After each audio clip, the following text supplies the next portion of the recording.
We're going to philosophize in for our next main segment. Not our next, but our main segment. I tried to tee you up there. No, I know you did. And I ignored it. I was like, I thought I did pretty good on that one. Lobbed it right up for you. In a blaze of glory. Gonna take me down. Yeah, like yeah. What are the holidays and would you like to philosophize with me? Symbolize, or what have you heard that symbolizes for other people? Like, what does beer mean to you? What do the holidays mean? What does our friendship mean? Nothing. I couldn't hold a straight face for very long. I tried to be deadpan. Yeah, we've been talking a lot about holidays, tradition, camaraderie, celebration. That's why we're here, right?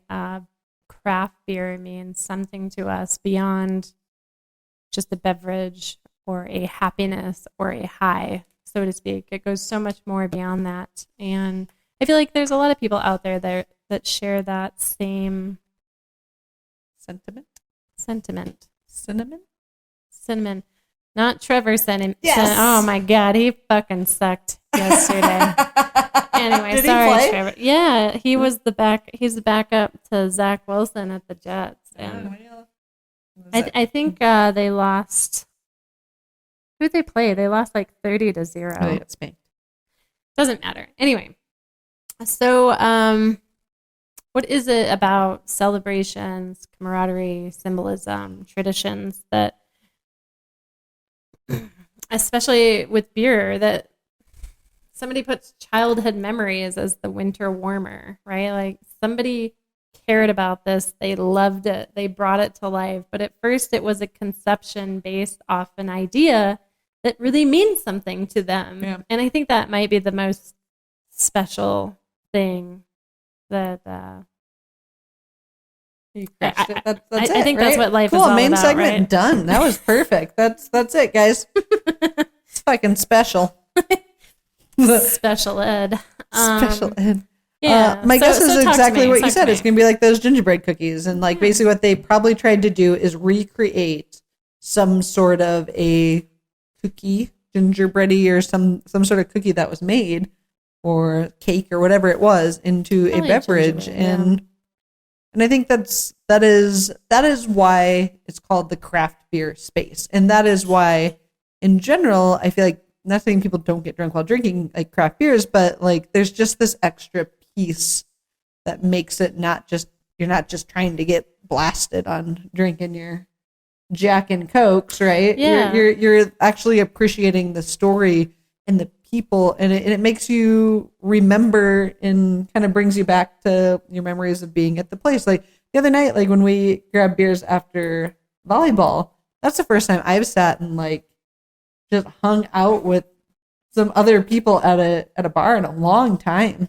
Like we'll go out, right? Yeah. And like we'll go out with usually Kevin. very work focused. But yeah, it's often very work focused. And like I haven't gone out and just like heard people's like lives and what's going on. And we had one person that's like this big player and the other guy that's he is a whore. He's a whore in his own words. And then the other guy is like, I kind of want to maybe try to be a whore, but I don't know how. He's too sweet. And so like hearing their different relationship woes of being single men in the Denver area, I'm sorry to say it was fun, but it was very fun. Like we got to like give advice and talk through stuff. And I just haven't had that in so long. And it was refreshing and like bucket filling to have that, like sit around, hang out, have good memories with people, chat about the day to day. And again, that's truly what I miss about being behind the bar, is having those aspects. And so it's not just about like the beer. It's where does the beer take you? Yeah. And you can have those. Like my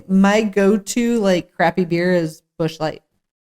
Like it totally is, but it reminds me of college. And so like it takes me back, like when I'm in the mood to like reminisce about college and like listen to angsty music and just like party on Wayne. Yeah, like that's what I want to drink. Like it's not often, but every now and then I'm like, I just want to like drink a Busch Light and play some beer pong and listen to Blink-182 and have a good day. I think that goes back to that Hams article that we talked about earlier, right? Like these guys, what is it about a light lager? Yeah. And I was talking about this a couple days ago too, right? It's not. I didn't like college. I didn't even like high school. Sorry, Mrs. South. But is it because you're just drinking Hams? No, we drink Busch Light, Budweiser, Bud Light. I'm just kidding. I'm no stranger to the trailer park 30.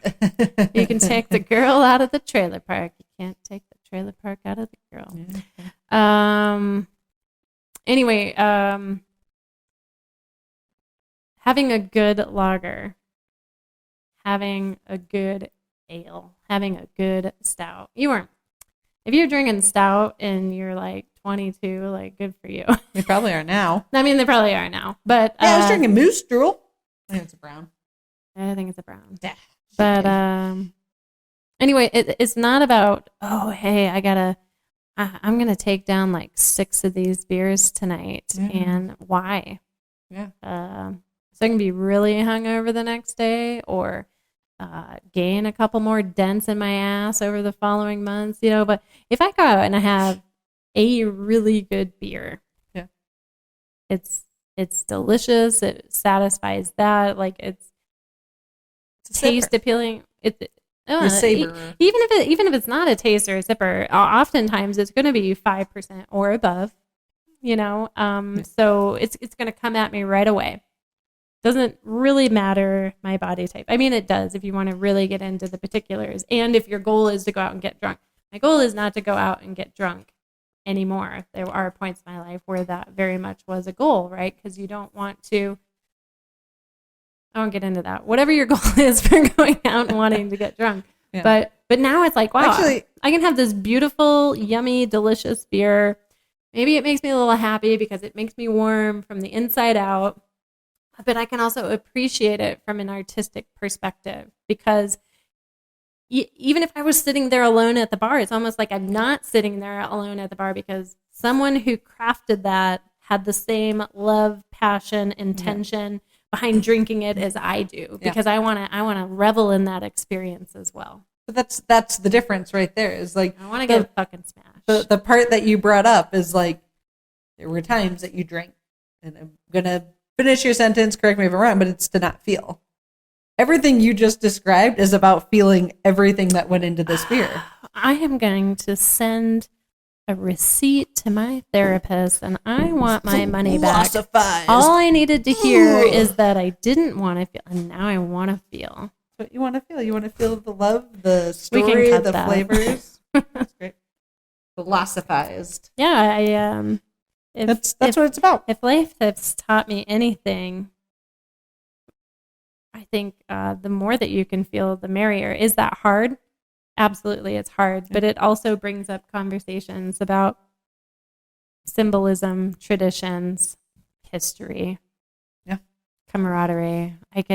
I oftentimes also like to sit around and think about how many conversations have I had with people like this over the years, right? We used to call them random bar stool confessions. Yeah. Either because they wanted to confess or I wanted to confess or you wanted to confess, whatever it was, to get it off your chest, either to forget and move on or whatever it might be. Lots of great conversations with people. Amazing on this side of the bar, on that side of the bar, and joining them. And I think that's a lot about, I think even why we're sitting here right now, right? Because we have that attachment to the industry, right? It's not just a bar. Nothing wrong with a bar. I love a good bar. Yep. But in the craft essence it's the family. The camaraderie, the community, and probably just because bartended so much. I think of the amount of people that like. But I mean, I bartended too, and I just didn't have it. It just was a very different vibe to it. It was more people going out to get drunk, and more people drinking to drink versus drinking to appreciate. Yeah, you got a sad little baby out there. Hear her, poor thing. Yeah, little baby. She's like, "Where's my winter warmer?" Also known as a sugar cookie. Oh, Grandma's coming. Yeah. Oma's going to be here. Oh my gosh. We're probably impeding on Oma Getting time. close. Getting close. Well, we better wrap it up. If anything, like if we haven't shared a beer together, would love to get a beer together and just talk. And I know some people are like, oh, like craft beer people, they just want to talk about beer and like everything that goes into the beer and how it tastes and does it taste right? Does it taste wrong? Does it pair with this? Like that's fun. At least we have something to talk about beyond daily woes. I had to drink today to be happy. Yeah. And that's not a jest. Like I do feel for that. Trust me, I do. Yeah. Anyway. Yeah. Traditions and symbolism. Cheers to the vulnerability there, friends. Vulnerable. I don't even know how to spell that. Yeah. We know I wouldn't read it. I do feel like I hog the mic a little bit. Talk to me, Chels. Talk to me. What do you got to say? What more? Your passion popping.